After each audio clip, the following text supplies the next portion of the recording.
च्या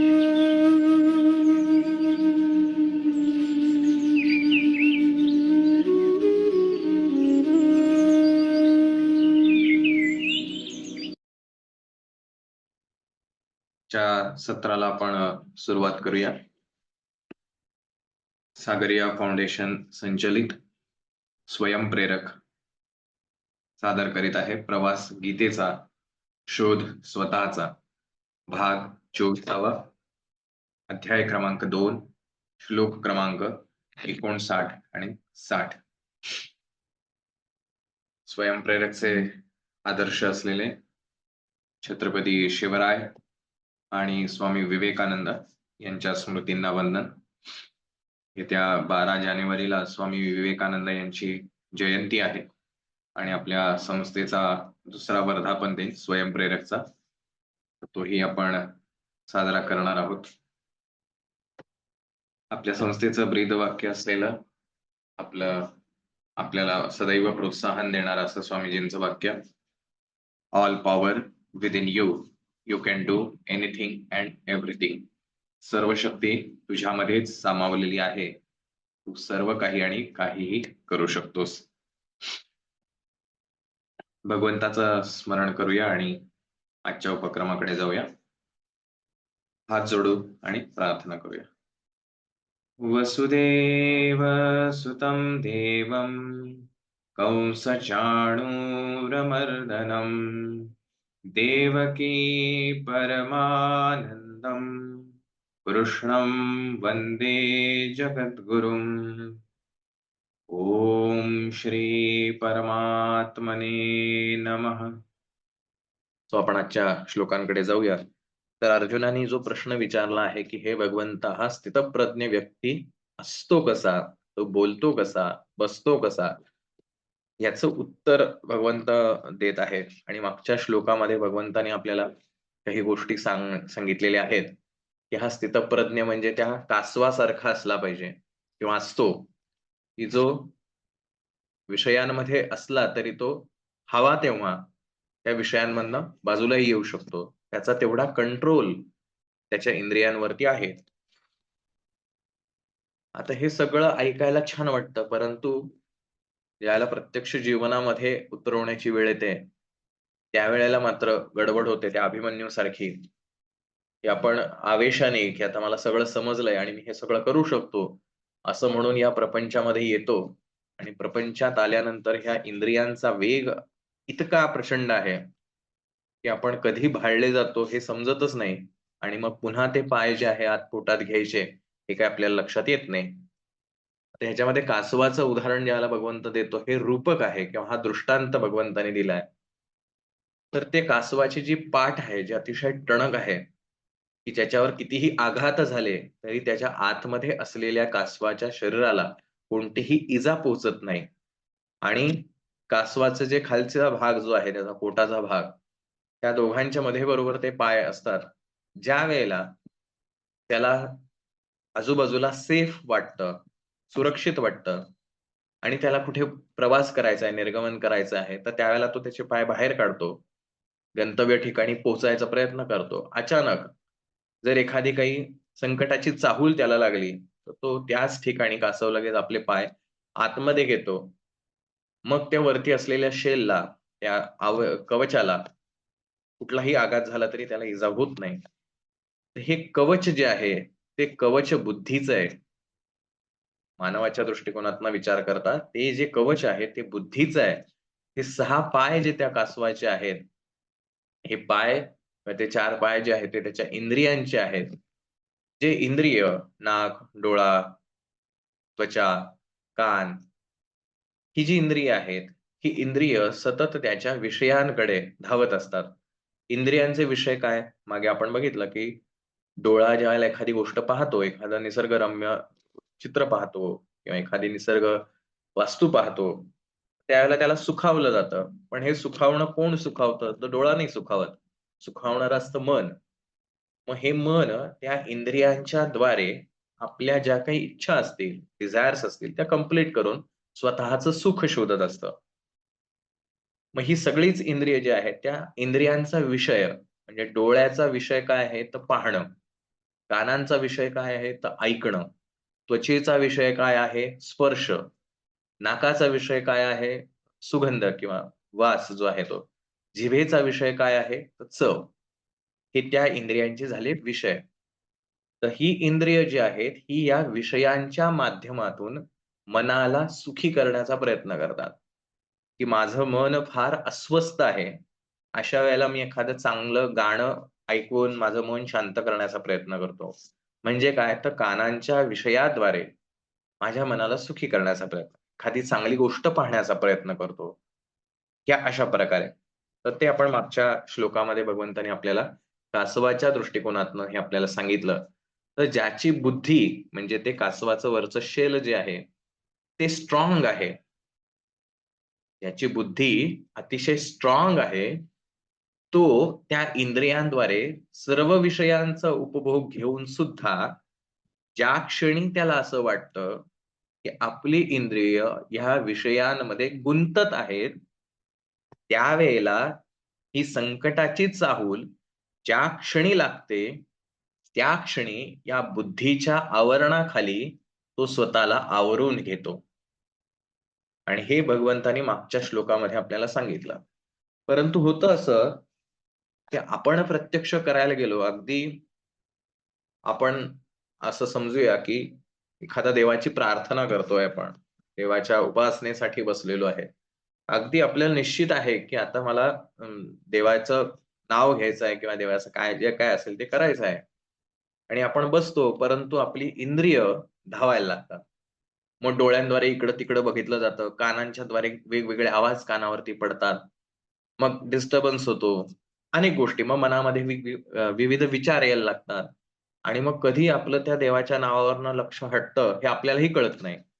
याचं कारण आपली बुद्धी हे कवच जे आहे ते अस्थिर आहे, की ज्यावेळेला ही इंद्रिय या विषयांच्या माध्यमातून मनाला सुख देण्याचा प्रयत्न करतायत, त्यावेळेला ह्या स्थिर बुद्धीचा किंवा स्थिर बुद्धीच्या मदतीनं या इंद्रियांना आवरायला हवं.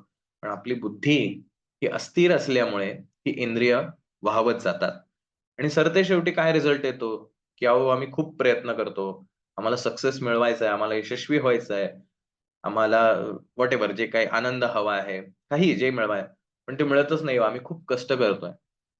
तर कष्ट करतोय जसं आपण म्हणतो, की एखादी कुऱ्हाड जी आहे, ती कुऱ्हाड एखाद्या लाकडावरती मारून ते लाकूड तोडायचं असेल, तर 2 गोष्टी आवश्यक आहे. एक कुऱ्हाडीला धार असली पाहिजे आणि दुसरं कुऱ्हाडीचे घाव ज्या लाकडावरती मारले जातायत, ते घाव एकाच ठिकाणी सातत्याने पडले पाहिजेत. जर वेगवेगळ्या ठिकाणी ते घाव पडले, तर घाव तर पडलेत, पण लाकूड काही फुटत नाही. आणि घाव खूप मारतोय, पण त्या कुऱ्हाडीला धारच नाही. तरी ते लाकूड फुटणार नाही. म्हणजे मी नुसती मेहनत करून उपयोग नाही. ती मेहनत इफेक्टिव्ह असली पाहिजे आणि त्याच्यासाठी ह्या 2 कंडिशन आहेत. त्याच पद्धतीनं आपल्याला जे काही यश मिळवायचं आहे, आपण जे काही कर्म करतोय, त्याच्यामध्ये यशस्वी व्हायचं असेल, तर स्थिर बुद्धी का आवश्यक आहे? कारण ती वेळच्या वेळेला आपल्याला जिथे-जिथे संकट आहे, की तुमच्या ह्या यशाच्या किंवा तुमच्या ह्या ध्येयाच्या तुम्ही ह्याच्यापासून बाजूला होऊ शकता, अशी कोणतीही परिस्थिती निर्माण झाली कारण इंद्रिय धावणार आहे. तर त्यावेळेला ही स्थिर बुद्धी त्याला आवेग करेल, त्याला मर्यादा घालेल आणि तुम्हाला परत आतमध्ये ओढून घेईल. ज्यावेळेला पुन्हा सेफ वाटायला लागेल, सुरक्षित वाटायला लागेल, त्यावेळेला पुन्हा ही आपली इंद्रिय बाहेर काढली जातील. अशी स्थिर बुद्धी आहे. पण आता हे जमत नाही हो आम्हाला. कधी बाहेर यायचं, कधी आत यायचं, काहीच जमत नाही. ती स्थिर बुद्धीच होत नाही. काय करावं लागेल ह्याच्यासाठी? बघा भगवंतांनी फक्त थेरॉटिकल नॉलेज दिलेलं नाही. त्यांनी त्याचा प्रॅक्टिकल वे सुद्धा आपल्याला सांगितलाय. जसं कर्मयोगाच्या माध्यमातून त्यांनी सांगितलं, की कर्म तुम्ही असं करा म्हणजे तुमची ऑटोमॅटिकली तुम्हाला हा ज्ञानाचा मार्ग सापडेल. मग तुम्ही कसं कर्म करायला पाहिजे हेही त्यांनी विस्तृत प्रकारे सांगितलं. आणि तसंच आजच्या श्लोकांमध्ये हा आपल्याला प्रॅक्टिकल सोल्युशन किंवा प्रॅक्टिकल आपले जे अडथळे आहेत तेही आपल्याला तो सांगणार आहे, की का होत नाही असं? ही बुद्धी स्थिर का होत नाही? किंवा ही जर बुद्धी स्थिर करायची असेल, तर तुम्ही काय करायला पाहिजे? श्लोक क्रमांक 59 विषया विनिवर्तन्ते निराहारस्य देहिनः रसवर्जं रसोऽप्यस्य परं दृष्ट्वा निवर्तते. निराहारस्य म्हणजे इंद्रियांच्या द्वारे विषयांचे ग्रहण न करणाऱ्या देहीन पुरुषांच्या बाबतीत, पुरुष याचा अर्थ स्त्री पुरुष यातला पुरुष नाही, कोणीही जीव म्हणजे कोणीही आत्मा असं म्हणूया आपण त्याला. विषयाः विषयच विनिवर्तन्ते निवृत्त होतात, किंतु परंतु रसवर्जम विषयातील आसक्ती निवृत्त होत नाही. जो काही विषय असेल त्यातला इंटरेस्ट जो आहे, अटॅचमेंट जी आहे ती काही कमी होत नाही. अस्य या स्थितप्रज्ञ पुरुषाची तर रसः अपि आसक्ती सुद्धा त्यातली अटॅचमेंट सुद्धा परमात्म्याचा दृष्टवा साक्षात्कार झाल्यामुळे निवर्तते संपूर्णपणे निवृत्त होऊन जाते. विस्ताराने अर्थ इंद्रियांनी विषयाचे सेवन न करणाऱ्या पुरुषाचेही केवळ विषयच दूर होतात, परंतु त्यांच्याविषयीची आवड नाहीशी होत नाही. हा अर्धा श्लोक. विषया विनिवर्तन्ते निराहारस्य देहिनः. पुढचा श्लोक. या स्थितप्रज्ञ पुरुषाची तर आसक्तीही परमात्म्याच्या साक्षात्काराने नाहीशी होते. आता निराहारस्य हा शब्द आपल्याला सगळ्यांना तसा परिचित आहे. माझा आज सोमवारचा उपवास आहे म्हणजे काय? मी निराहार आहे. मी आहार भक्षण केलेलं नाही. मी काहीही घेतलेलं नाही किंवा माझं फक्त पाणी मी पिणार आहे. उपवास आपण ज्याला म्हणतो, की मी कुठल्याही प्रकारचा आहार घेतला नाही म्हणजे निराआहार. तर भगवंत असं म्हणतो, विषया विनिवर्तन्ते निराहारस्य देहिनः. की हा जो व्यक्ती आहे, बुद्धी स्थिर का नाहीये? किंवा कशी करायची? याचं उत्तर भगवंत देत आहेत. तर पहिलं तो अस्थिर पुरुषाचं सांगतोय, की काय होतंय? विषया विनिवर्तन्ते. विनिवर्तन्ते म्हणजे आपण इथं बघितलं निवृत्त होतात. उदाहरण घेऊया. एक सिगारेट पिणारा व्यक्ती आहे. प्रचंड सिगारेट पितो. चेन स्मोकर आहे. अतिशय आवडीनं पितो. सिगारेट पिणं म्हणजे काय म्हणूया स्टेटस आहे, एक दर्जा आहे. त्याच्यासाठी तो वाटेल ते पैसे खर्च करतो. विविध त्याचे गुण जे आहेत, तो व्यक्त करत असतो, की सिगारेट पिणं का उपयुक्त आहे, याचे तो 10 दाखले आपल्याला देत असतो. एके दिवशी त्याला एका आजाराने पछाडलं जातं. प्रचंड खोकला, प्रचंड खोकला. काही केल्या हा खोकला काही बरा होत नाही. औषधोपचार होतात, विविध गोष्टी होतात, पण काही हा खोकला बरा होत नाही. म्हणून तो आणखीन मोठ्या डॉक्टरांकडे जातो. मोठे डॉक्टर जे आहेत ते तिथे तपासणी करतात. तपासणी केल्यानंतर त्याला म्हणतात, "बसा जरा. जरा तुमच्याशी बोलायचंय." तर तो बसतो. तर डॉक्टर त्याला म्हणतो, "हे बघा, तुमचा आजार जो आहे त्याचं निदान मला झालेलं आहे. आता हा आजार बरा करायचा की नाही हे तुमच्या हातात आहे." तो म्हणतो, "काय झालं डॉक्टर? नेमकं मला सांगा. खरं-खरं सांगा. काही लपवू नका." तो म्हणतो, "बघा, तुम्ही आत्तापर्यंत बरेच औषधोपचार केले, परंतु त्याचा काही उपचार झालेला नाही. याचं कारण तुम्ही जे स्मोकिंग करताय, सिगारेट जे ओढताय, त्याच्या धुरामुळे तुमचे जे लंग्स आहेत, फुफ्फुसं जी आहेत, ती अगदी निकामी होत आलेली आहेत. अगदी थोडासा जीव त्याच्यातला बाकी आहे. आता जर तुम्हाला हा आजार बरा करायचा असेल आणि पुढचं आयुष्य चांगलं जगायचं असेल, तर तुम्हाला सिगारेट पिणं बंद करावं लागेल." थोडासा घाबरतो आणि तो म्हणतो, "मी विचार करतो." हा घरी जातो आणि तो घरी गेल्यावर विचार करायला लागतो, की "अरे, हे सिगारेटनी माझं आयुष्य खराब करून टाकलं. मला प्रचंड त्रास होतोय, शारीरिक वेदना होतायत. आता मी आजपासून सिगारेट नाही पिणार." ते स्टेटस सिम्बॉल वगैरे जाऊन दे ते म्हणे काही उपयोग नाही. त्याच्यापेक्षा माझा जीव महत्त्वाचा आहे. आणि 1-2 दिवसांनी तो पुन्हा डॉक्टरकडे जातो आणि तो निर्णय सांगतो, की मी आजपासून सिगारेट पिणार नाही. निश्चयाने सांगतो. त्याच्या सगळ्या मित्रपरिवारांना, घरातल्या लोकांना सगळ्यांना WhatsApp करून कळवून देतो. मी सिगारेट सोडली. घरातले म्हणतात, "अरे वाह! छान झालं." मित्र जे आहेत ते चेष्टा करतात. "काय वेडा माणूस आहे," म्हणून, "ते असं काहीही सांगतोस," म्हणे. "चल आपण भेटूया." मित्र भेटायला येतात आणि छान नवीन सिगारेटचं पॅकेट एकदम ब्रँडेड त्याच्याकडे घेऊन येतात. हा म्हणतो, "मी सिगारेट पिणार नाही." आणि मग तो शांत बसलेला असतो. त्याला तो विचार करायला लागतो, की अरे मी जेव्हा सिगारेट पीत होतो, त्यावेळेला माझे मित्र ज्यावेळेला मला भेटायला यायचे किंवा कधी आम्ही एकमेकांना भेटायचो, तर लोकं मला काय ऑफर करायचे, काय माझ्यासमोर सादर करायचे, तर एक सिगारेट. त्याच्याकडे जी असेल ती किंवा उत्तमोत्तम कारण ह्याला शौक आहे. जसं तुम्हाला प्रश्न असा आहे, की एखाद्या व्यक्तीचा जर वाढदिवस असेल, तर तुम्ही जेव्हा त्याला गिफ्ट देता, तर गिफ्ट देण्यामागे तुमचा काय विचार असतो? म्हणजे तुम्ही काय विचार करून त्या व्यक्तीला गिफ्ट द्यायचा म्हणजे प्रयत्न करता? त्याला काय आवडेल किंवा त्याच्याकडे काय आहे? तुमचं बजेट काय? असे विविध विषय असतात.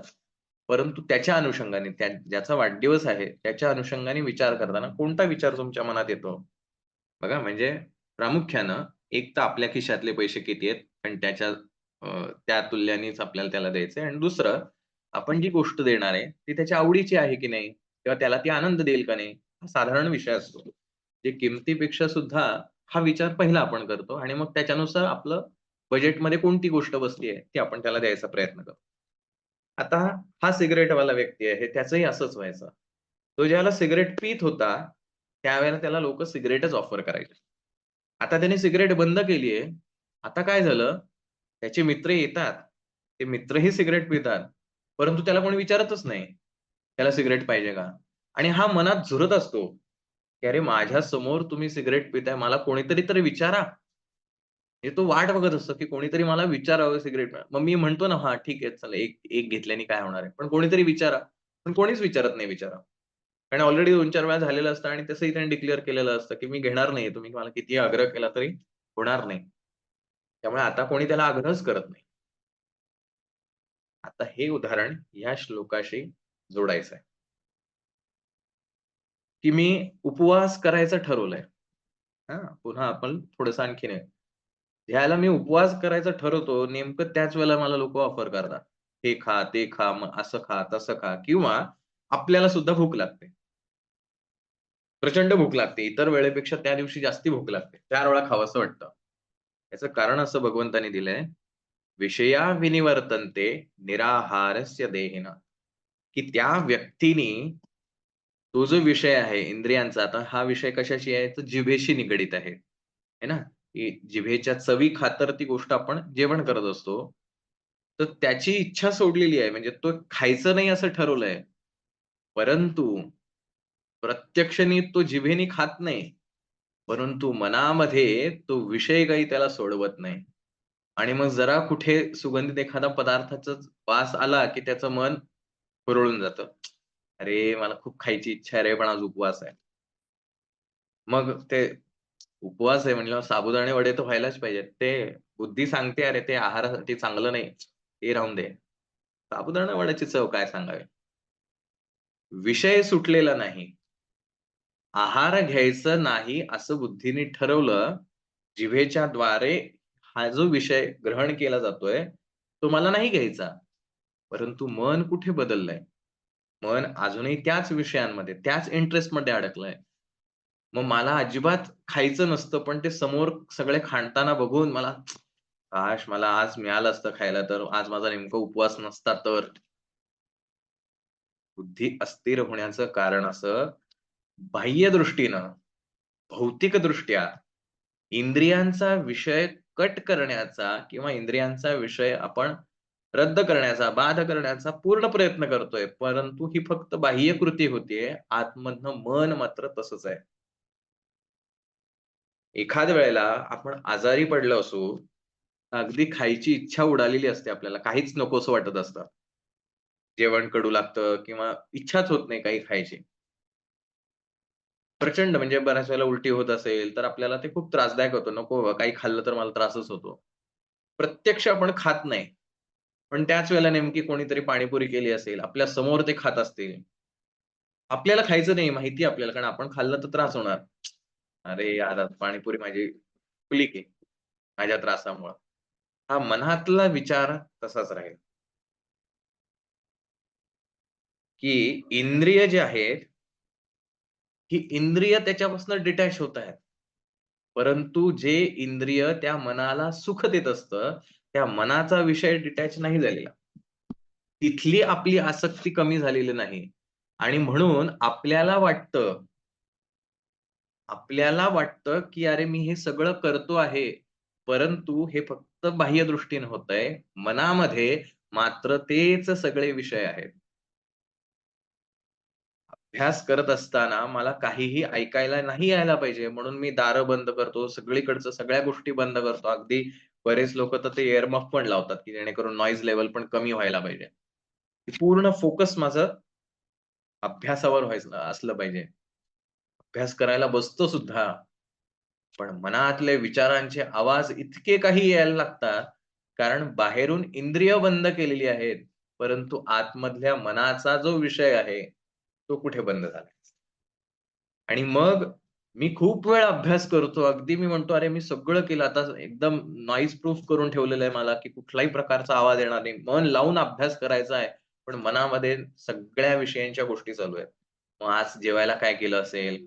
आज तिकडे कानावर तो कोण काय गप्पा मारतंय? कानाचा विषय, जिभेचा विषय, नाकाचा विषय, कोणता सुगंध येतोय, तिकडनं काय ते कोणी परफ्यूम मारला, अरे, ते तो त्याचा परफ्यूम ना खूप भारी आहे. आतमध्ये हे सगळे चालू आहेत. सगळ्या इंद्रियांचे सगळे विषय मनामध्ये सतत चालू आहेत. पण शरीराच्या दृष्टीने काय चालू आहे? काही नाही. इअर मफ लावलंय, नॉईज लेव्हल कमी केली आहे, अभ्यास करण्यामध्ये मी पूर्ण गुंतलेलो आहे आणि मग मी म्हणतो, "बापरे! 2 तास अभ्यास केला." आणि दुसऱ्या दिवशी जर विचारलं, "काल काय-काय वाचलंस रे?" मला 10-20%च आठवतं. बापरे! मी किती मेहनत केली एवढं सगळं म्हणजे मन माझं एकाग्र करण्यासाठी. परंतु हे एकाग्र करण्यासाठी जी मेहनत आहे, ही फक्त बाह्यदृष्टीने झाली. आतलं काय? जसं इंद्रियांचे विषय आणि ते सुख देणारं मन, या 3 गोष्टी आपल्याला बघायच्या आहेत. उदाहरण देतो ह्यातनं म्हणजे आणखीन विषय समजेल, की तुम्ही एखाद्या छानशा खोलीमध्ये निसर्गरम्य ठिकाणी आजूबाजूला आणि एका खोलीमध्ये रूममध्ये बसलायत आणि त्या रूममध्ये खिडकी आहे. त्या खिडकीमधनं तुम्हाला बाहेरचं सौंदर्य दिसतंय. आता ही खिडकी म्हणजे इंद्रिय आहे. डोळे असतील, नाक असेल, त्वचा असेल. बघणारे तुम्ही आहात, सुखावणारे तुम्ही आहात आणि विषय ते बाहेरचं चित्र आहे. जो काही बाहेर निसर्ग दिसतोय, तो त्या इंद्रियांचा विषय आहे. ती खिडकी म्हणजे इंद्रिय आहे आणि तो जो विषय आहे, ते जे निसर्ग आहे, ते बघून आनंदित होणारे तुम्ही आहात. तुम्ही खिडकी बंद कराल,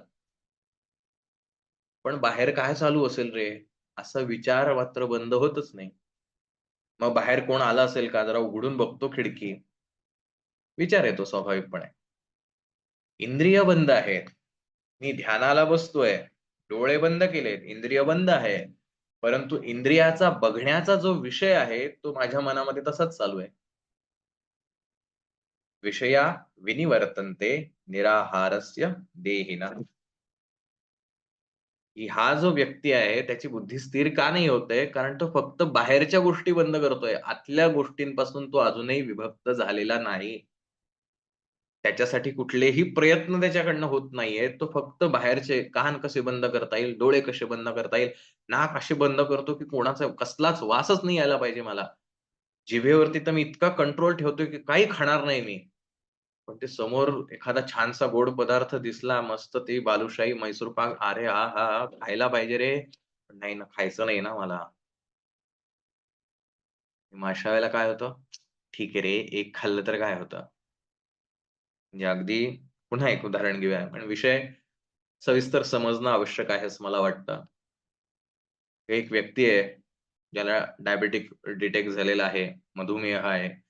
डॉक्टरांनी सांगितलं गोड काही खायचं नाही. तो निश्चयाने ती गोष्ट करतोय. गोड अजिबात खात नाही. सगळ्या जगाला त्यांनी सांगून ठेवलंय, "मी गोड खात नाही बरं का, मला गोड देऊ नका काही. चहातली साखर सुद्धा मी खात नाही." एके दिवशी त्याला एका ओळखीच्यांच्या लग्नाचं आमंत्रण येतं. लग्नाला जातो.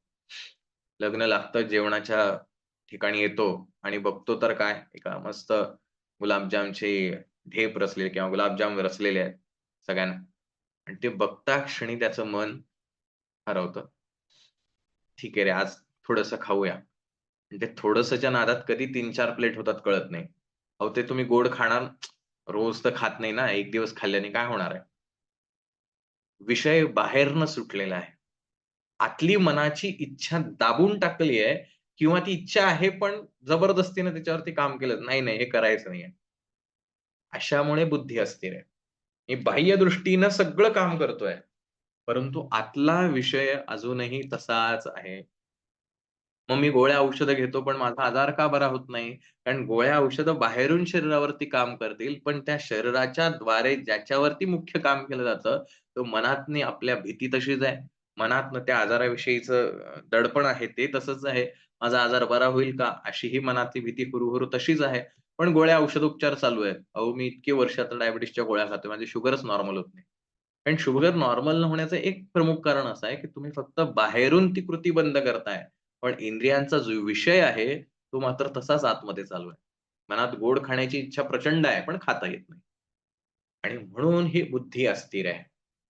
आणि म्हणून स्थितप्रज्ञ जे आहे, स्टेबल बुद्धी जी आहे, स्थिर बुद्धी जी आहे, ती का होत नाही? ते कवच वरचं कासवाचं आपलं कठीण का होत नाहीये? या कारणास्तव. आणि ते कवच अस्थिर असल्यामुळे किंवा हे बुद्धीचं कवच कमकुवत असल्यामुळे जरा काही इकडे-तिकडे काही संकटाच्या गोष्टी झाल्या, की त्या कवचावरती आघात होतो आणि कवच आपलं कमकुवत आहे आणि आपलं मन भरकटतं. अगदी निश्चयाने ठरवणारा, की मी आजपासून अभ्यास करणारच. इतके दिवस करणार. माझं टाईम टेबल मी लावून ठेवतो. अगदी रोज माझ्या डोळ्यासमोर दिसलं पाहिजे, असं सुद्धा करून सुद्धा फार-फार तर 2 दिवस, 4 दिवस, आठवडा, 1 महिना चालतं. पुढे पुन्हा पहिल्यासारखं. कारण ह्या गोष्टी जबरदस्तीनं त्या मनावरती लादल्या जातायत. पण मनाचा वेग इतका प्रचंड आहे, की तो इंद्रियांना धावायला लावतो. आतली गोष्ट जी आहे, आतून जे व्हायला पाहिजे, ती डिटॅचमेंट काही होत नाही. पण असंही एक उदाहरण बघा, कदाचित तुम्ही अनुभवलं असेल. एखादी प्रिय व्यक्ती जी आहे, तिचा मृत्यू झाला आणि तो मृत्यू झाल्यानंतर आपल्याकडे एक अशी श्रद्धा असते किंवा विश्वास असतो, की जो गेलेला व्यक्ती आहे त्याच्या नावाने एखादा पदार्थ आपण 1 वर्षासाठी सोडून द्यायचा, की तो पदार्थ मी वर्षभर खाणार नाही. तर ती व्यक्ती इतकं प्रिय असते, की त्याच्यासाठी आपण वाट्टेल ते करायला तयार असतो. आणि मग त्याचा प्रिय किंवा आपला एखादा प्रिय पदार्थ आपण सोडून देतो. आणि अक्षरशः जर ते प्रेम खरं असेल, जर त्यातली त्या व्यक्तीविषयीची भावना तीव्र असेल, वर्षभर तुमच्या समोर कोणीही कितीही ऑफर करू द्या, तुम्हाला एक क्षणात सुद्धा इच्छा होत नाही. कितीही कोणीही आग्रह करू द्या. कारण त्या पदार्थापेक्षा ज्या व्यक्तीसाठी तुम्ही तो पदार्थ सोडलाय, त्या व्यक्तीविषयीची तुमची भावना अधिक तीव्र असते. आणि म्हणून जरी तो प्रिय पदार्थ तुमच्या समोर आणला गेला, तरी सुद्धा तुमचं मन त्याने आनंदित होत नाही. कारण मनाचा आनंद त्या व्यक्तीसाठी मी ती गोष्ट सोडली ह्याच्यामध्ये जास्ती आहे. त्यामुळे हे मन त्याला जिथं सुख देईल ती गोष्टच करतं. जोपर्यंत त्याला तुम्ही दुसरा पर्याय त्याच्यापेक्षा उत्तम, की जो तुला कायम सुखी करू शकेल, असा पर्याय जोपर्यंत त्याला तो अनुभवून देत नाही, तोपर्यंत हे मन हे 5ही इंद्रियांद्वारे प्रचंड धावत असतं. सातत्याने 24 तास हे कसं सुख आपल्याला मिळेल, अगदी आपण जागेपणी तर मन धावतच असतं. पण ज्यावेळेला निद्रावस्थेत जातो, झोपी जातो, त्याही वेळेला मनामध्ये असे काही स्वप्न मनोरंजन करायला लागतं, की त्यातनं सुद्धा सुख मिळायला हवं. तो शोधत असतो सातत्याने 24 तास ते मन सुखाच्या मागे धावत असतं. आता पुढे भगवंत असं म्हणतोय, रसवर्जम रसोप्यस्य विषयातील आसक्ती निवृत्त होत नाही. इंद्रियाची आसक्ती म्हटलेली नाहीये. शब्द व्यवस्थित समजून घ्या, कारण गैरसमज झाले किंवा चुकीचं समजून घेतलं तर त्यातल्या अर्थाचे अनर्थ होतात. रसवर्जम रसोप्यस्य. इंद्रियांचा जो विषय आहे, त्या विषयातली आसक्ती, इंद्रियांची आसक्ती नाही. डोळे बंद करून बसा, असं भगवंत म्हणत नाही, की तुम्हाला म्हणजे त्या डोळ्यांमुळे काही आपण धावायला नको म्हणून डोळे बंद करा, असं भगवंतानी म्हटलेलं नाही. भगवंत असं म्हणतोय, रसवर्जम त्या इंद्रियांना ज्यातनं सुख मिळतंय असं वाटतंय म्हणजे थोडक्यात म्हणाला, तो जो विषय आहे, जिभेचा विषय आहे चव, कानाचा विषय आहे आवाज, हा जो विषय आहे, त्यातनं डिटॅच होत नाही मन. काही स्पर्श जे आपल्याला सुखावणारे असतात आणि ते स्पर्श पुन्हा-पुन्हा, पुन्हा-पुन्हा व्हावेत यासाठी आपण सातत्याने प्रयत्न करतो आणि त्या स्पर्शाच्या माध्यमातून सुख मिळत असतं. एखादा सुगंध असतो, अत्तर आपण देवाला लावतो. कशासाठी? तर त्या अत्तराच्या सुगंधाने ईश्वराला छान वाटावं. म्हणजे आपण "यथा देहे तथा देवे" असं आपण म्हणतो, की जसा माणूस आहे तसंच तो देवालाही म्हणतो. तर जसं आपल्याला एखादा छानसा सुगंध आला, की छान वाटतं, तसंच देवालाही छान वाटेल या उद्देशाने तो त्याला सुगंधित अत्तर लावतो. की त्या अत्तराच्या सुगंधाने म्हणजे तो सुगंधाचा जो विषय आहे, त्याच्यामुळे त्याचं मन सुखावून जाईल. मग आता ह्या विषयांमधलं, त्या चवीमधलं, त्या गंधामधलं, त्या स्पर्शामधलं, त्या दृश्यामधलं मन जोपर्यंत बाजूला होत नाही, तोपर्यंत ते पाय कासवायचे आत घेण्याची बुद्धी आपल्याला होतच नाही. आजकाल आपण मोबाईल वापरतो. सोपं उदाहरण आहे, पण आयुष्यात किती महत्वाचं आहे. स्वयंप्रेरकचा उद्देश हा घडवणं आहे. इतर हजारो लोकं काय करतात यापेक्षा आपल्याला काय करायचंय, आपलं उद्दिष्ट क्लिअर आहे, आपलं ध्येय क्लिअर आहे, म्हणून या गोष्टी आहेत. माझ्या मोबाईलमध्ये आज सारं विश्व सामावलेलं आहे. माझ्याकडे YouTube आहे, Instagram आहे, Facebook आहे, आणखीन वेगवेगळे सोशल मीडिया चॅनल आहे, WhatsApp आहे. खूप साऱ्या गोष्टी आहेत. हे ज्यावेळेला मी पाहतो, त्यावेळेला काय होतंय, बघा, आता त्या मोबाईलमधले जे काही व्हिडिओ लागलेले आहेत, त्याचा स्पर्श तर काही आपल्याला होत नाही. त्यातला व्यक्ती येऊन आपल्याला काही स्पर्श करायला जात नाही. त्यामुळे स्पर्शाद्वारे आपल्या मनाला सुख मिळेल असं काही मोबाईलमध्ये होत नाही. पण 2 गोष्टी प्रकर्षाने होतात. ते म्हणजे त्यातलं चित्र, त्यातली माणसं, त्यातलं जे काही आजूबाजूला गोष्टी असतील, त्या चित्रातल्या गोष्टी आणि दुसरं त्यातला आवाज. हे 2 विषय जे आहेत, ते आपल्याला सुख देतात. आणि मग आपण कासवाचे पाय बाहेर कसे जातात आणि आत का येत नाही, याचं उदाहरण आपण पाहतोय. तर तुम्हाला वाटेल मध्येच ते सोशल मीडियासारखं का घेतात? कासवाला पाय बाहेरही घेता यायला पाहिजेत आणि कासवाला पाय आतही घेता यायला पाहिजेत, हे भगवंताला आपल्याला इथे शिकवायचं आहे. तर हे 2 विषय जे आहेत, कानांनी छान काहीतरी आपल्याला आवडणारं ऐकायला मिळतं आणि डोळ्यांनी आपल्याला आवडणारं पाहता येतं. जे आपल्याला आवडत नाही बघा तुम्ही. तुम्हाला जे आवडतं ते दुसऱ्याला तो व्हिडिओ आवडेलच असं अजिबात नाही. तुम्हाला एखादा जोक आवडला म्हणून तो दुसऱ्याला आवडेलच असं नाही. कारण तुमचं मन आणि त्याचं मन वेगवेगळं आहे. तुमच्या मनाला ज्याने सुख मिळेल त्याच विषयाने दुसऱ्याला सुख मिळेल असं अजिबात नाही. एखाद्याला एखाद्या रम्य ठिकाणी जाण्यात आवडतं. एखादा म्हणतो, "नाही मला ते डान्स-बिन्स केलं की मला छान वाटतं." त्याचा विषय वेगळा आहे, तुमचा विषय वेगळा आहे. मग आता हे 2 विषय पाहणं आणि ऐकणं या 2 मुळे माझं मन सुखावतं. मग माझ्या बुद्धीनी जे कवच आहे माझ्यावरचं, त्याने ठरवलंय, ठीक आहे, थोडा कंटाळा आलाय. एक 5 मिनिटं जरा मी बघतो मोबाईल. ठीक आहे, आपण बघायला सुरुवात करतो. हळू-हळू हे इंद्रियांचा जो विषय आहे त्याने मन सुखावत जातं. मग आणखीन सुख हवंय. 5 ठीक आहे, अजून 2 मिनिटं जरा पाहतो. 2 जास्ती नाही पाहत. पुन्हा 2 मिनिटं, पुन्हा 2 मिनिटं, पुन्हा 2 मिनिटं.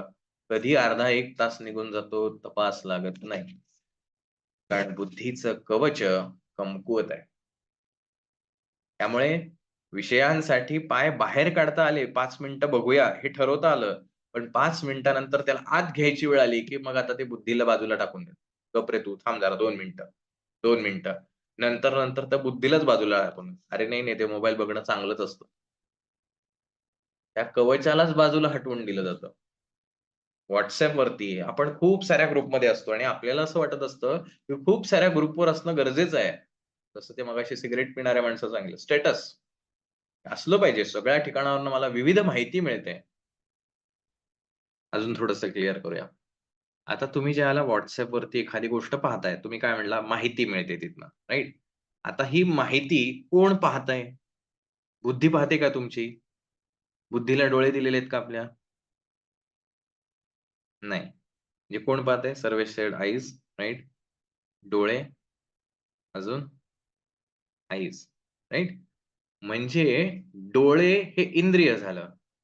विषय झालं, की त्याच्यावरती जो काही मेसेज असेल, जे टेक्स्ट आहेत, जे शब्द आहेत आणि त्या शब्दांद्वारे तुम्हाला असं म्हणायचंय, की त्यातनं ती माहिती मिळते आणि म्हणून आपण त्या गोष्टीमध्ये असतो. ऑफकोर्स अगदी बरोबर सांगितलं तुम्ही, है ना? बघा, डोळ्यांद्वारे माहितीचं काय म्हणूया, माहिती आपल्याला आतमध्ये मनाला और बुद्धीला तुम्ही म्हणताय तसं फीड केली जातीये. आता ही मिळणारी माहिती ह्यानी सुखावतंय कोण? तर मन.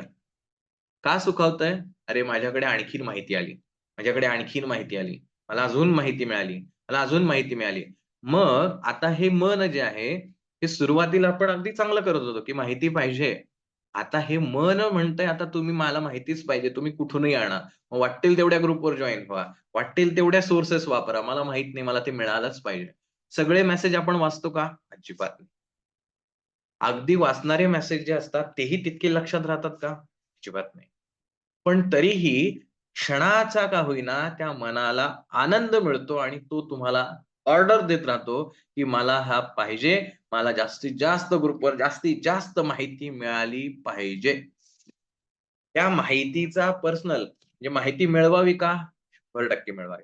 कासवानी पाय बाहेर काढावेत का? 100% काढावेत. भगवंताने असं कुठेही सांगितलेलं नाही कासवानी पायच बाहेर काढू नये. गैरसमज होऊ नये म्हणून क्लिअर करतोय.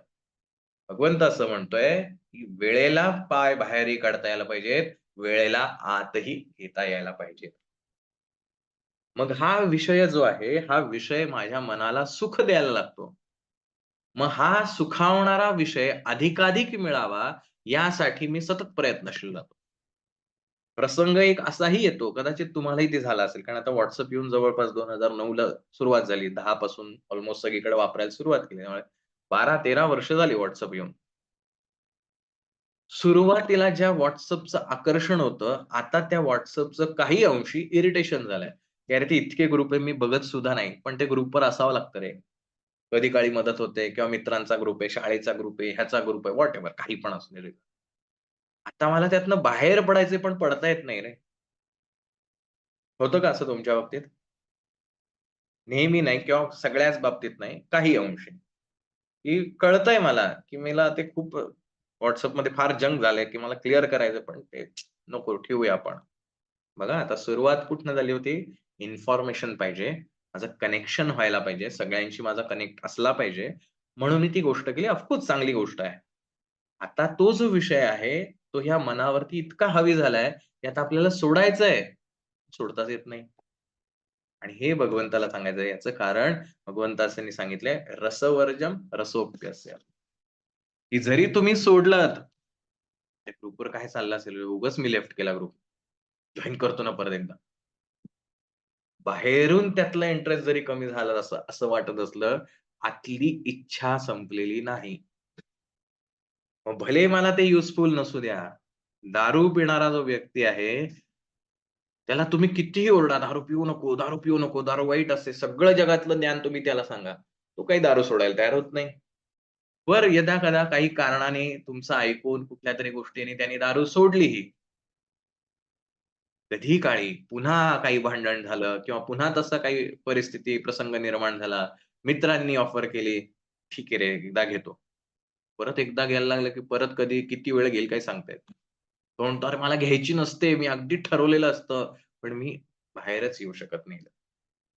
पण तेच मगाशी सांगितलेल्या त्या सिगारेटच्या माणसासारखं, जर उद्या एखाद्या डॉक्टरांनी किंवा त्याची ज्याच्यावर श्रद्धा आहे, अशा कुठल्याही देवानी, संतांनी ऑर व्हॉटएव्हर त्याच्या घरातल्या नातेवाईकांपैकी कोणी बहिणीनी, भावानी, मित्रांनी, बायकोनी, कोणीही असा एकदम जवळचा आहे त्याच्या मनाशी, त्यांनी जर सांगितलं, "बघ रे, आता आजपासून जर तू दारू प्यायलास ना, तर तुझं माझं नातं संपलं." त्याचं आणि त्या व्यक्तीशी खूप घनिष्ठ नातं आहे. आणि त्या व्यक्तीने त्याला सांगितलं, "बास आता," म्हणे, "तू जर दारू प्यायलास, तर आजपासून तुझं आणि माझं नातं संपलं." काय करेल तो दारू? दारू पिईल का सोडून देईल? पण त्याला एवढं तर कळतंय, की आपण जर प्यायलं तर बाबा हे माझं नातं तुटेल. म्हणजे आता विचार करा, त्या दारू हा विषय आहे. सुखावतंय कोण? जीभ. ती चव लागतेय. त्याच्यामुळे कोणाला आनंद मिळतोय? मनाला. पण आता त्याला असं सांगितलंय, की तू जर दारू प्यायलीस, तर तुझं आणि माझं नातं संपलं. म्हणजे ह्या दारूपेक्षा अधिक सुख देणारी जी त्याला गोष्ट आहे, ती त्याच्यापासून हिरावून घेतली जाईल, तो त्या प्रसंगी, त्या क्षणी ठरवतो दारू सोडायची आहे. कारण त्या दारूच्या सुखापेक्षा हे सुख मनाला अधिक प्रिय असतं. प्रसंगी ह्या छोट्याशा सुखाचा तो बळी देऊन टाकतो. आणि ह्यातनं व्यसन सुटतं. सो अधिक सुखकर मनाला जे असेल, त्याचं आमिष दाखवलं, की पहिलं जे काही त्याचं व्यसन असेल, तो त्यातनं विलग होण्याचा सातत्याने प्रयत्न करतो. कारण हे मनाला सुख देणार आहे. शेवटी त्या दारूमध्ये काही नाहीये. शरीराला काय कळतंय हो, दारू प्या नाहीतर आणखीन घ्या. त्याला कळतं फक्त केमिस्ट्री. कुठले घटक आहे त्याच्यात. शरीराला काही घेणं-देणं नाही. जसं आजारपणामध्ये आपण काय खातो आहे, याला खरंच आपल्याला काही कळत नसतं. पण डॉक्टरांनी सांगितलं हे खायचंच आहे. बेचव असलं तरी आपण खातो. शरीराला काही कळतं का? अजिबात कळत नाही. शरीराला माहिती आहे आपल्याला ही गरज आहे, आपल्याला हे खाल्लं पाहिजे. कळतंय कोणाला? जिभेला. जिभेचा विषय आहे चव आणि तो त्याला मिळाला नाही, की तो अस्वस्थ होतो. पण शरीर म्हणतं, "नाही, नाही मला हेच पाहिजे." पोटाला जे योग्य असतं ते जिभेला योग्य असेलच असं अजिबात नाही. हा विषय. रसवर्जम रसोप्यस्य. जोपर्यंत त्या विषयामधली अटॅचमेंट आहे, ती कमी होणार नाही, तोपर्यंत बाहेरून तुम्ही कितीही प्रयत्न करा. मी आजपासून मोबाईल वापरणारच नाही, असा अगदी प्रयत्न केला. ठेवला मोबाईल, 2 मिनिटं तरी घेतो ना हातात. मग ठीक आहे, मी नाही हातात घेत. तुम्ही तरी बघून सांगा, काय कोणाचा फोन बिन आलाय का? कारण मन अजूनही आसक्त तिथे आहे. मग भगवंत असं सांगतोय, "रसवर्जम रसोप्यस्य परम दृष्ट्वा निवर्तते." परंतु हा शेवटचा परम दृष्ट्वा निवर्तते. अत्यंत महत्त्वाची गोष्ट आहे. ज्याला परमात्म्याचा साक्षात्कार झालेला आहे, ज्याला ईश्वराची अनुभूती मिळाली आहे, म्हणजेच ज्याला परमोच्च आनंद ज्याने प्रत्यक्ष अनुभवलेला आहे, तो मात्र निवर्तते. संपूर्णपणे सगळ्यातून डिटॅच होतो. कारण त्याला आता हे कळलेलं आहे, ज्या सुखासाठी मी जागोजागी भटकतोय, जागोजागीच्या विषयांमध्ये रममाण होण्याचा प्रयत्न करतोय, त्या सर्व विषयातून मिळणाऱ्या आनंदापेक्षा हा आनंद सर्वाधिक मला सुखावून जातो, असा व्यक्ती आपोआप या विषयांपासून दुरावतो. आणि हे अगदी आपल्याही बाबतीत होतं बरं का. अगदी दैनंदिन जीवनामध्ये. म्हणजे प्रत्यक्ष परमात्म्याचा साक्षात्कार होणं ही दूर मोठी गोष्ट आहे. पण अगदी आपल्या स्वाभाविक जीवनामध्ये माझा एखादा प्रिय मित्र आलेला असेल आणि त्याच वेळेला माझा एखादा प्रिय पिक्चर चालू असेल. मी पिक्चर बंद करतो आणि तो मित्र मला खूप वर्षातून भेटलेला असतो.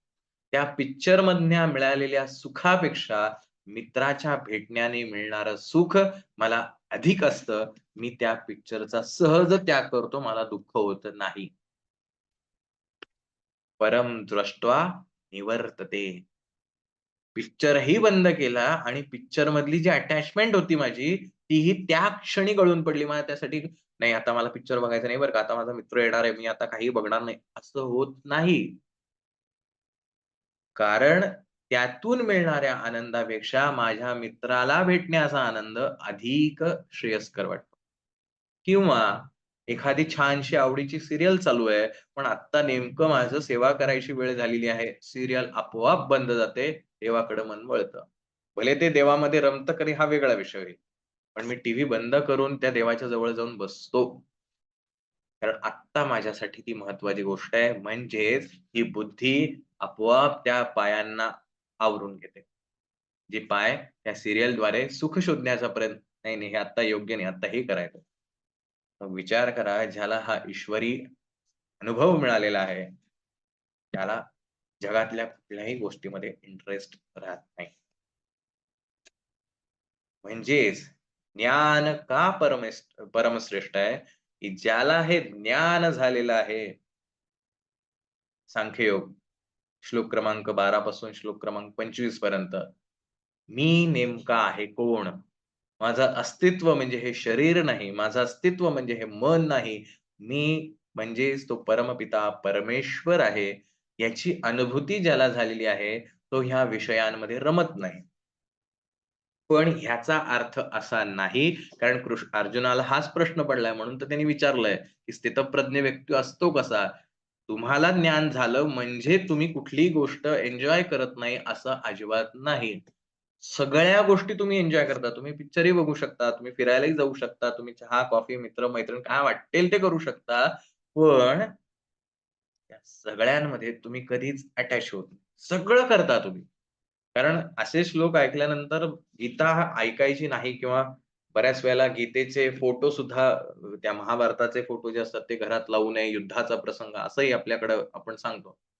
कारण हे ज्ञान जर प्राप्त झालं, तर मला प्रपंचातनं वैराग्य येईल, मला तो नीरस वाटायला लागेल प्रपंच, असा गैरसमज आपला होतो. पण भगवंतांनी कुठंच असं सांगितलं नाही, की तुम्ही सगळंच सोडून द्या आणि हे एवढंच फक्त ज्ञान घ्या. अजिबात नाही.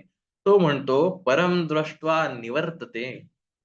की ज्याला ही आत्मानुभूती येते, तो सगळ्यांमध्ये असून सुद्धा तो कोणाचाच नसतो. कारण तो कुठेच अटॅच होत नाही. तो जेव्हा काही डोळ्यांनी बघायचं असेल, तो डोळ्यांनी पाहतोही. जेव्हा कानांनी ऐकायचं असेल, कानांचं पाहतोही, ऐकतोही. पण ज्या क्षणी त्याला वाटतंय बंद करायचंय, त्या क्षणी तो बंद करतो. अजिबात अटॅच नाही यार 2 मिनिटं तरी नाही, नाही. कशाला पाहिजे त्यांना? असा तो स्थिर बुद्धीचा व्यक्ती आहे. म्हणजे एकाच श्लोकांमध्ये 2 गोष्टी भगवंतांनी इथं सांगितल्या आहेत, की तुम्ही फक्त बाहेरून जर डिटॅच होत असाल, तर तुमची बुद्धी स्थिर होणार नाही. तुम्ही इंटरनली सुद्धा डिटॅच होणं गरजेचं आहे आणि ह्याच्यावरती अ, माऊलींनी फार सुंदर दृष्टांत दिलेला आहे. माऊलींचा दृष्टांत ऐकूया आणि मग पुढच्या श्लोकाकडे जाऊया. क्षेत्रादी इंद्रिये आवरती, परी रसने नियमून करती, ते सहस्त्रधा कवळिजती विषयीहि. जे श्रोत्रादी इंद्रिय आवरतात, कान, त्वचा, जीभ नाही सॉरी, कान, त्वचा, नाक ही सगळी इंद्रिय तुम्ही आवरू शकता. पण जिभेला आळा घालत नाही. कारण जिभेचं महत्त्वाचं अंग आहे ती म्हणजे चव आणि जेवल्याशिवाय तर आपण राहू शकत नाही. तुम्ही ध्यानाला बसलाय, ठीक आहे बाबा काही ऐकायचं नाही, कशाचा स्पर्श होता कामा नये. अगदी अहो वाऱ्याची झुळूक छानपैकी लागली तरी ती सुखावून जाते. हा स्पर्श आहे. तर तुम्ही हे सगळं टाळू शकता, पण पोटाचं काय? जेवावं लागतं. मग जेवायला बेचव घेऊन चालत नाही. चविष्ट लागतं. मग माऊली असं म्हणतायत, "परी रसने नियमून करते." पण जिभेला मात्र तुम्ही आळा घालत नाही. त्यांना हे विषय हजारो प्रकारे घेरून टाकतात. सुरुवात छोट्यापासून होते, नंतर त्याचा आवाढव्य पर्वत होऊन जातो. सुरुवात छोट्याशा जिभेपासून होते, पण जसं मगाशी तुम्ही वाढदिवसाचं उदाहरण दिलं, त्याला जे आवडतं तेच ऑफर केलं जातं.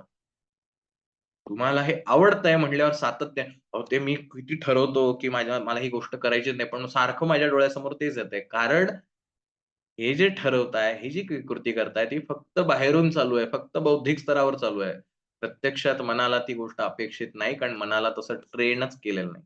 तसं प्रशिक्षितच केलेलं नाही आणि म्हणून तो सातत्याने ती गोष्ट हवी असण्यासाठी सातत्याने डोळ्यांसमोर आणण्याचा किंवा त्या इंद्रियांच्याद्वारे आणण्याचा प्रयत्न करतो. आणि मग एक क्षण येतो, बेसावत क्षण, ज्या क्षणी आपला हा संयम ढळतो आणि आपण त्या विषयांकडे आकर्षित होतो. तसं ते माऊली सांगतायत, की जिभेला आळा घालत नाही. त्यांना हे विषय हजारो प्रकारे सर्व बाजूनी आपल्याला घेरून टाकतात. पुढे माऊली फार सुंदर दृष्टांत घेऊन सांगतायत, "जैसी वरी पालवी खुडीजे आणि मुळी उदक घालीजे, तरी कैसेनी नाशू निपजे तया वृक्षा."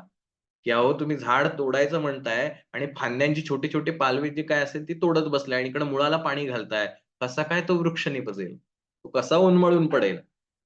नाही शक्य होणार. तुम्हाला जर वृक्ष उन्मळून टाकायचा आहे ना, तर मुळासकट उखडला पाहिजे. तुम्ही फक्त दाखवा, "हे बघा मी फांद्या कापतोय ना" आणि त्याच क्षणी मुळाला पाणी घालतोय. किती सुंदर उपमा दिली दृष्टांत दिलाय माऊली. एवढं भगवंताने जे सार सांगितलं त्या एका श्लोकामध्ये माऊलींनी अगदीच सोप्या, साध्या दृष्टांतातून आपल्याला सांगितलं, की "बाबांनो, तुम्ही हा जो इंद्रियांचा विषय आहे, हा बाहेरून मी उपवास करतोय असं म्हणून फांद्या तोडायचा प्रयत्न करताय. पण आतून भूक तुमची चव जी आहे ती संपलेली नाही. मुळाला पाणी घातलं जातंय. मुळाला अजिबात कुठलीही इजा होऊन द्यायची नाही. कारण मुळाला इजा झाली तर माझं झाडच नष्ट होईल, ही भीती आहे मनामध्ये. हे जर सुख माझं हिरावून घेतलं, तर माझ्या आयुष्यात सुखच राहणार नाही, ही भीती आहे मनामध्ये. आणि म्हणून मुळाला पाणी घातलं जातंय, परंतु बाहेरून ह्या फांद्या ज्या आहेत, ही पालवी जी आहे, ती खुडली जातीये. जैसी वरी पालवी खुडिजे आणि मुळी उदक घालिजे. उदक म्हणजे पाणी. तरी कैसेनी नाशू निपजे तया वृक्षा. तर त्या झाडाचा नाश कसा होणार आहे? बघा किती सुंदर आहे. पुढे माऊली असं म्हणतात, "तो उदकाचेनी बळे अधिके, जैसा आडवेनी अंगे फाके, तैसा मानसी विषोपोखे रसनाद्वारे." ते झाड जरी तुम्ही त्याच्या पालव्या खुडत असला, तरी त्या पाण्याच्या जोरावर अधिकाधिक विस्तारत जाईल. तुम्ही वरनं शेंडा कापला तर ते आडव्या दिशेने वाहेल. विस्तार करायचा आहे ना, मग वरचा शेंडा कापायला लागतो. तर तो आडव्या बाजूने विस्तार करत राहील, नष्ट नाही होणार आहे. त्याचप्रमाणे ही जी रसनेंद्रिय आहेत, ही पंच ज्ञानेंद्रिय आहेत, त्याद्वारे विषय वासना मनात पोसल्या जातात. या इंद्रियांच्याद्वारे. म्हणून तुम्हाला जर यातनं निवृत्त व्हायचं असेल तर, "येरा इंद्रिया विषय तुटे, तैसा नियमून ये रस हटे, जे जीवन हे न घटे येणे विण." ज्याप्रमाणे इतर इंद्रियांचे विषय तुटतात, त्याचप्रमाणे इतर इंद्रिय म्हणजे या पंच ज्ञानेंद्रियांव्यतिरिक्त. त्याचप्रमाणे रस, खाणे-पिणे हा जिभेचा जो विषय आहे, तो निग्रहाने तोडता येत नाही. कारण त्या वाचून जगणंच व्हायचं नाही. त्यामुळे जिभेने सुरुवात होते, आपोआप बाकीचे इंद्रिय त्याच्या मागे धावायला लागतात. राइट? पुढे आणखीन माऊली असं म्हणतात, आता कन्क्लुजन देतात या श्लोकाचं. "मग अर्जुना स्वभावे ऐसियाही नियमा ते पावे, जे परब्रह्म अनुभवे होऊनी जाईजे." पण अर्जुना, जेव्हा हा साधक, साधक म्हणजे कोण? तो देवाची उपासना करणारा असातला भाग नाही. साधक म्हणजे ज्याला सक्सेस मिळवायचा आहे, ज्याला यश प्राप्ती करायचंय असा कोणीही व्यक्ती. त्याला ह्या सगळ्यातनं डिटॅच व्हायचंय ना, त्याला चांगले मार्क्स मिळवायचे, त्याला करियर ग्रोथ करायचे, व्हॉटएव्हर त्याचा जे काही गोल असेल, ती गोल जो मिळवायच्या वाटेवरती आहे, तो साधक आहे. जेव्हा साधक परोक्ष अनुभूती घेऊन परब्रह्म होऊन जातो, तेव्हा त्याला अशाही रसनेचे सहज नियमन करतात. ज्यावेळेला तुम्ही या इतर विषयांपेक्षा तुमचं जे गोल आहे, जे तुम्ही निवडलेलं आहे, त्याच्यावरती अधिक प्रेम करायला लागता, ते गोल, तो विषय, ती ध्येय तुम्हाला अधिक सुखावणारी व्हायला लागतात. त्यावेळेला आपोआप हे विषय तुटून पडतात. ज्याने ठरवलंय यावर्षी काही झालं तरी चालेल 90% मिळवायचेच आहेत. त्याला कुठलेही आकर्षण बाधित करू शकत नाहीत. कारण निश्चय पक्का आहे आणि ते 90% मिळाल्यानंतर काय सुख मिळणार आहे याची त्याला पूर्ण कल्पना आहे. ज्यावेळेला तुमचं हे ध्येय इतकं तुमच्यासाठी प्रिय होऊन जाईल, त्यावेळेला हे सगळे विषय आपोआप गळून जातील. अपरोक्ष अनुभव. माऊलींनी फार सुंदर शब्द तिथं वापरलाय. अपरोक्ष म्हणजे प्रत्यक्ष, परोक्ष, अपरोक्ष अशा 3. अपरोक्ष म्हणजे डायरेक्ट, डायरेक्ट. हा सूर्य आणि हा जयद्रथ. असं ज्यावेळेला तुमच्या मनाची अवस्था होईल, त्या क्षणी एकही गोष्ट या जगातली तुम्हाला तुमच्या ध्येयापासून परावृत्त करण्यासाठी काम करू शकत नाही. रादर ती तुम्ही त्याच्यात अटॅचच होऊ शकत नाही. सगळं कराल तुम्ही. जेवण सोडणार आहे का? नाही, जेवण करायचंच आहे की. पण जेवण माझं सुख देणार आहे का? नाही, माझं माझं गोल जे आहे ते मला सुख देणार आहे. प्रसंगी त्या सुखासाठी, माझ्या गोलसाठी मी जेवण सुद्धा माझी तहान-भूक विसरून जातो. म्हणजे काय? इंद्रियांचा विषय सुटून जातो. एखाद्या अभ्यासामध्ये, एखाद्या कामामध्ये इतका गुंततो, की त्याला तहान-भुकेची सुद्धा भान राहत नाही. का? तहान-भूक हे जे विषय आहे, माऊलींनी जे सांगितलंय, की सगळं विषयांवर नियमन कंट्रोल करता येईल, पण जिभेच्या येत नाही. पण ज्यावेळेला तुमचं गोल, तुमचा परमेश्वराचा जर प्राप्तीचा गोल असेल, कारण इथं अर्जुनाचा तो गोल आहे. परमेश्वराचा प्रत्यक्ष अनुभव घेतल्यानंतर त्या जिभेची सुद्धा वासना आपोआप गळून पडते. आणि मग या श्लोकाचा शेवट करताना माऊली असं म्हणतात, "तै शरीर भाव नासती, इंद्रिये विषय विसरती, जे सोहम भाव प्रतीती प्रकट होय." ज्यावेळी तो ब्रह्म मी आहे, असा अनुभव येतो, त्यावेळी शरीराचे काम, क्रोधादी विकार नष्ट होतात आणि इंद्रिय आपले विषय विसरतात. सो जोपर्यंत हे अत्यंत प्रेम तुम्ही तुमच्या ध्येयावरती, स्वप्नांवरती करू शकणार नाही, ते प्रेम तुम्हाला तितकं सुख देऊ शकतंय, याचा आत्मविश्वास तुमच्यामध्ये दृढ होत नाही, तोपर्यंत हे डिस्ट्रॅक्ट करणाऱ्या गोष्टी तुम्हाला सातत्याने, कारण हा मनाचा स्वभाव आहे. त्यामुळे मी खूप प्रयत्न करतो हो, पण मला जमत नाही असं म्हणणारा माणूस याला समजून घ्यायचं, की तो खूप प्रयत्न करतोय, पण तो वरवरचा आहे, आतून नाही. ज्या दिवशी तो आतून व्हायला लागेल, त्या दिवशी क्षणात त्यासाठी काही मेहनत करावी लागत नाही. माऊलींनी स्पष्ट सांगितलंय. क्षणात निवर्तते, परम दृष्ट्वा निवर्तते. आपोआप गळून जाते. असा हा 59वा श्लोक आहे. बराचसा वेळ झाला. पुढच्या काही मिनिटात हा 60वा श्लोक घेतो, जो ह्याच संदर्भाने आहे. यततो ह्यपि कौन्तेय पुरुषस्य विपश्चितः इंद्रियाणि प्रमाथीनि हरन्ति प्रसभं मनः. हे कौन्तेय, अर्जुना, ही आसक्तीचा नाश न झाल्यामुळे प्रमाथिनी, विशुद्ध करण्याचा स्वभाव असणारी, इंद्रिय यततः प्रयत्न करणाऱ्या, विपश्चितः बुद्धिमान, पुरुषाचे, मनः अपि मनसुद्धा प्रसभम जबरदस्तीने हरंती हरण करून घेतात.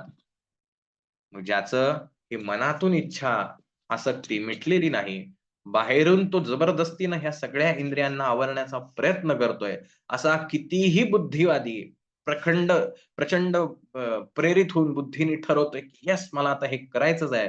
पण आतली मनाची आसक्ती काही कमी झालेली नाही. काय होतंय त्याचं? हरंती प्रसभं मनः. अशा त्या महान बुद्धिवादी किंवा प्रेरणावादी व्यक्तीला सुद्धा हे विषय हरण करून टाकतात आणि पुन्हा तो "ये रे माझ्या मागल्या." मी ठरवलेलं आहे बुद्धीने, की मला हे टाईम टेबल फॉलो करायचंच आहे. निश्चयाने मी 8 दिवस, 10 दिवस, महिनाभर फॉलो करतो. पण हे विषय सातत्याने मला प्रभावित करत असतात. एक क्षण येतो ज्यावेळेला हे टाईम टेबल बाजूला पडतं. मी निश्चय केलेला आहे, की मला रोज ह्या-ह्या गोष्टी देवाच्या करायच्याच आहेत. परंतु सुरुवातीला होतं, नंतर-नंतर हे विषय मला असे काही गिळून टाकतात. हळू तो देवाचा विषय बाजूला पडत राहतो. और मी करतो, पण माझं मन लागत नाही हो. कारण त्या देवाचं केल्याने काय सुख मिळतंय याचा अनुभवच घेतलेला नाही. फक्त बौद्धिक स्तरावर पठण चालू आहे, शब्द उच्चारले जात आहेत. त्याचं सुख मनाला अनुभवलेलं नाही. त्यामुळे तो म्हणतो, "अरे चल छूट, याच्यापेक्षा हे सुख जास्ती बेटर आहे. चल तिकडं थोडंसं सीरियल बघ. पटकन जप करताना मधीच जरा ते नोटिफिकेशन वाजलं. बघ जरा तिकडं काय चालू आहे. ते जास्ती सुखावं आहे. हे कसलं देवाचं नाव घेत बसतोय." पण त्याला एक्सपिरियन्स नाही त्या सुखाचा. आणि तशी घ्यायची आपली इच्छाही होत नाही. आपल्याला वाटतं मी सगळं करतोय. नाही होत. त्यामुळे दारूचं व्यसन दिसतं, सिगारेटचं व्यसन दिसतं, पण ही बाकीची व्यसनं दिसत नाहीत. पण परिणाम मात्र तशीच साधतात. आणि म्हणून विश्वामित्रासारखा महान ऋषी सुद्धा तपश्चर्येला बसून मेनकेच्या सौंदर्याने भाळला आणि ध्येयावरनं ढळला.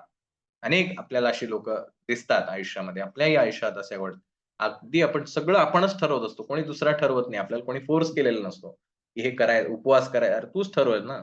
पण ती इच्छा इतकी मग ती सारखी-सारखी भूक लागायला लागते. काय ना ते उपवासाच्याच दिवशी मला जास्ती भूक लागते. कारण उपवास करून तुम्ही ज्या इंद्रियांना, जिभेला कंट्रोल करण्याचा प्रयत्न करताय, पण मनातला विषय कुठे बंद झालाय. मग त्याला चमचमीत खायची इच्छा होतीये. मग रोज जे मिळत नाही त्याच्यापेक्षा काय छान-छान करता येईल, त्यानी माझी चव, हा जो विषय आहे तो सुखावला गेला पाहिजे. आणि मग काय होतंय?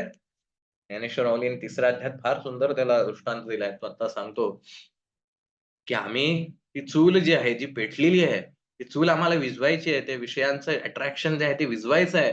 पण आम्ही काय करतोय? ते विझवण्यासाठी त्याच्यात तूप टाकतोय. काय होणार? तूप टाकल्या की चूल भडकणार. आम्ही म्हणणार, "अहो बघा की आम्ही एवढं तूप टाकतोय, पण ती चूल शांतच होत नाही." कशी होणार? मग माऊली म्हणतात, "जर तुम्हाला ह्या विषयांमधली आसक्ती कमी करायची असेल, तर काही वेगळं करू नका. एक-एक लाकूड बाजूला करायला लागा. आपोआप तो अग्नी शांत होऊन जाईल." पण आपलं तसं होत नाही. ग्रुपवरचे मेसेज वाचलेच पाहिजेत. प्रबळ इच्छा दृढावत जाते. मग 1, 2, 3 कंटिन्युअसली चालू आहे आणि नकळतपणे आज मोबाईलच्या ॲडिक्शनवरती मोठ्या प्रमाणात आपल्याला त्याचे त्रास दिसायला लागतात.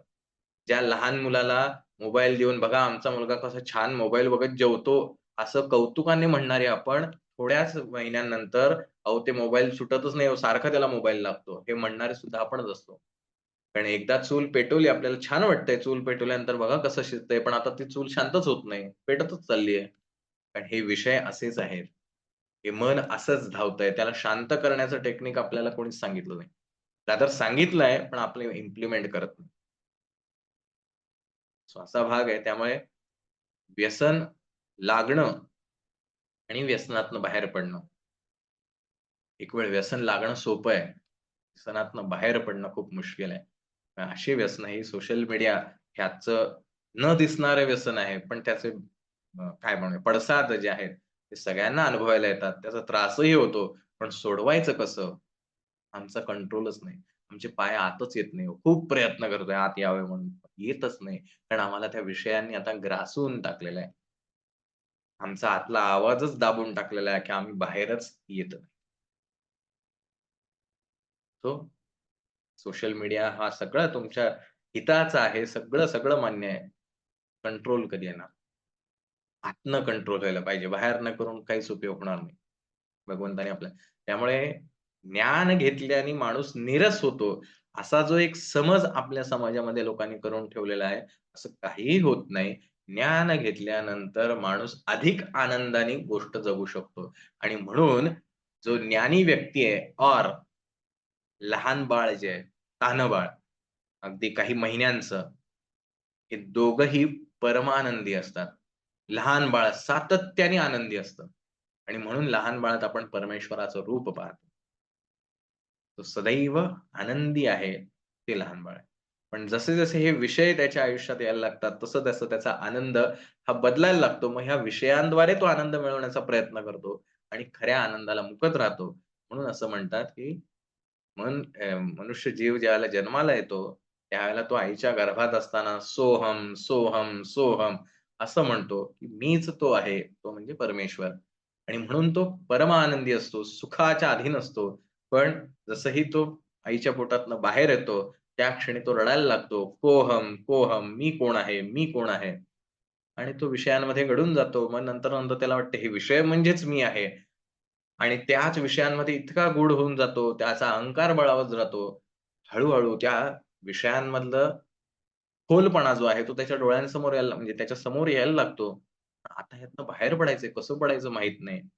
आणि हाच प्रवास आहे, की जो सोहमपासून सुरू झालाय, तो पुन्हा सोहम मीच तो आहे, याची जाणीव मनाला होणं, याची अनुभूती मनाला मिळणं, हा प्रवास ज्याला साधता आला तो ज्ञानी आहे. त्यामुळे ज्ञानी व्यक्ती आणि हे लहान बाळ हे दोघंही समान आहेत. ते परमानंदी असतात, सगळ्या गोष्टी करतात. ते आपल्यासारखंच जेवण करतात, आपल्यासारखेच बोलतात, आपल्यासारखेच फिरतात, सगळं काही आपल्यासारखंच करतात. परंतु ते आपल्यासारखं करत असून सुद्धा आपल्यासारखे नसतात. म्हणून अर्जुनाला जो प्रश्न पडलाय, की भगवंता तू ज्या ह्या क्वालिटीज सांगितल्या, अशा क्वालिटीज असलेला व्यक्ती म्हणजे तो पुढे नंतर विचारणार आहे, की तू एवढ्या सगळ्या ज्या क्वालिटीज सांगतोय असा व्यक्ती खरंच असतो का? पण त्याला हे आश्चर्य वाटतं, की असं एवढं सगळं कसं असेल? हे आपल्यालाही वाटतं. याचंही उत्तर भगवंत पुढे देणार आहे. असा हा स्थितप्रज्ञ व्यक्ती जो आहे, तो कसा असतो आणि त्याची बुद्धी स्थिर कशी व्हायची, हेही भगवंतांनी या श्लोकांच्या माध्यमातून आपल्याला अतिशय प्रॅक्टिकल वेनी उत्तर दिलेली आहेत. आणि माऊली पुन्हा याचा दृष्टांत देताना सांगतात, "जया ते अभ्यासाची घरटी, यम नियमांची ताटी, जे मना ते सदा मुठी, धरुनी आहाती." कुणाला जमेल हे? जे आपल्यावर अभ्यासाचा पहारा ठेवतात. यम-नियमांचे कुंपण घालतात. Rules end regulation, terms end condition आणि जे मनाला नेहमी मुठीत धरून असतात. अशी जी व्यक्ती आहे, त्यांना सुद्धा हे विषय बाधा करतात. म्हणून सातत्याने आता मला सगळं मिळालं अशा आविर्भावात राहायचं नाही. कधी पाय घसरून जाईल हे सांगता येत नाही. देखे विषय हे तैसे पावती रिद्धी सिद्धेचे नेमिषे मग आकळती स्पर्शे इंद्रियांचिनी. त्याप्रमाणे हे विषय रिद्धी सिद्धीच्या रूपाने प्राप्त होतात. रिझल्ट मिळायला लागतात ना. जे प्लेजरेबल असतात, सुखावह असतात. की ज्याला रिद्धी-सिद्धीच्या रूपाने प्राप्त व्हायला लागतात आणि मग ते इंद्रियांच्या द्वारा साधकाला ग्रासून टाकतात. हा जो भाग आहे अत्यंत महत्त्वाचा आहे. बुद्धी स्थिर का महत्त्वाची आहे, हेही भगवंतांनी सांगितलं. बुद्धी स्थिर झाल्यानंतर स्टेबल जर तुमची प्रज्ञा असेल, तर त्यांनी काय होतं? हेही त्यामुळे इथे सांख्ययोग जो आहे, हा जाणीवपूर्वक शब्द ह्यातले फार महत्त्वाचे. स्थितप्रज्ञ असा शब्द वापरलेला आहे. ते कुठेही आत्मज्ञानी व्यक्ती किंवा ज्याने परमेश्वराची प्राप्ती केली आहे, असा व्यक्ती असा शब्दप्रयोग नाही केलेला. एका अर्थाने तोही अर्थ आहे ते त्याचा, जो आध्यात्मिक सीकर आहे, जो आध्यात्मिक साधक आहे, त्याच्यासाठी तोच अर्थ आहे. परंतु स्थितप्रज्ञ, त्याला त्याचं ध्येय प्राप्त करायचं आहे. आज ऑलमोस्ट तुम्ही जर बघायला गेलात तर सगळ्या लहानांपासून मोठ्यांपर्यंत, म्हाताऱ्यांपर्यंत सगळ्यांच्या आयुष्यातला प्रश्न एकच आहे. आम्हाला जे प्राप्त करायचंय ते प्राप्त कसं करायचं आम्हाला माहीत नाही. मिळवताच येत नाही आम्हाला. अभ्यास करणारा व्यक्ती तो म्हणतो, "मला एवढं मिळवायचे मार्क, पण कसे मिळवायचे माहीत नाही." एखाद्या आजारी व्यक्तीला, "मला आजारातनं बरं व्हायचंय, पण सगळं मी प्रयत्न करतोय, पण बरा होत नाहीये." प्रत्येकाचा एकच गोल आहे, की मला जे हवंय ते मिळवता येत नाही. का नाही मिळवता येत आहे? याची उत्तरं या श्लोकांमध्ये आहेत. त्यामुळे अधिक विषय न लांबवता या ठिकाणी थांबतो. त्यामुळे हे अतिशय प्रॅक्टिकल आहे आणि पुढचे जे आणखीन 2-4 श्लोक येणार आहेत, याच संदर्भाने तेही तितकेच महत्त्वाचे आहेत, की का लाईफमध्ये आपल्याला हे कळत नाही, की सगळं कळतंय, शब्दार्थाने कळलेलं आहे. आता मला गीतेचा अर्थ पण कळलाय. मी म्हणजेच आत्मा आहे वगैरे, वगैरे सगळं मला कळलंय. होत का नाही? स्थिर का होत नाही माझं मन? आणि स्थिर मन न होण्याची कारणं जी आहेत, तीही भगवंत आपल्याला एक्सप्लेन करतो. त्यामुळे म्हणून गीता ही फक्त पोथ्या-पुराणांसारखी वाचण्यासाठी नाहीत, इम्प्लिमेंट करण्यासाठी आहेत. कारण आपल्या डे टू डे लाईफमध्ये दैनंदिन जीवनातल्या प्रत्येक छोट्या-छोट्या आणि मोठ्या-मोठ्या गोष्टींची कारणं, उत्तरं आणि उपाय सगळं काही गीतेमध्ये आहे. आणि म्हणून इतकी हजारो वर्ष होऊन सुद्धा, इतक्या लोकांनी त्याच्यावर भाषांतर करून सुद्धा अजूनही गीता तेवढीच आनंद देणारी आहे आणि म्हणून गीता ही प्रत्येकाच्या जीवनामध्ये जगण्यासाठी आवश्यक आहे. कोणी कसा उपयोग करून घ्यायचा? सुरुवातीला म्हटलं तसंच भाग 1 मध्येही सांगितलेलं आहे, की गीता ही काय आहे? तुम्हाला कसं हवंय? तुम्ही त्याच्याकडनं मागून घ्या. कामधेनू आहे ती. तुम्ही जे मागाल ती द्यायला बसलेली आहे. तुम्ही अपयश मागा, अपयश सुद्धा द्यायला बसलेली आहे. तुम्ही मृत्यू मागा, मृत्यू कसा हवा हे सुद्धा सांगणारी गीता आहे. जन्म हवा मागा तुम्ही, जन्म कसा हवा हे सुद्धा सांगणारी गीताच आहे. त्यामुळे जगणं, मरणं आणि जगण्यामधला प्रवास हे सुद्धा सांगणारी गीताच आहे आणि म्हणून त्याचा आत्मसात करण्यासाठी मार्ग एकच श्रवण, मनन, निधिध्यासन. सो ऐकत राहा, वाचत राहा, मनन करा, चिंतन करा, रवंथ करा आणि सेल्फ प्रॅक्टिस, इम्प्लिमेंटेशन करा. त्याचं जीवनामध्ये उतरवा. मगच ती गोष्ट तुमच्यापर्यंत पोहोचेल आणि त्या अनुभवानंतर जे तुम्हाला प्राप्त होईल, दॅट इस अल्टिमेट. ते तुमच्यासाठी अ, कायमस्वरूपी आनंददायी ठरेल. कारण अनुभवातून आलेलं ज्ञान हे नेहमी श्रेष्ठ असतं कंपेअर टू द पुस्तकातलं ज्ञान. त्यामुळे केवळ शब्दार्थाने एखादी गोष्ट कळणं आणि स्वतःच्या जीवनातल्या अनुभवाने ती गोष्ट कळणं, हा या दोन्हीतला फरक आपण सगळेजण जाणता. त्या दृष्टिकोनातनं ही गीता आपल्या प्रत्येकाच्या जीवनात आनंद देत राहो, प्रकाश देत राहो. प्रत्येक ह्या वाटेवरच्या, ध्येयाच्या वाटेवर असणाऱ्या प्रत्येकाला ही प्रेरित करो. पथदर्शक हो, अशीच मनोकामना या ठिकाणी व्यक्त करतो आणि थांबतो.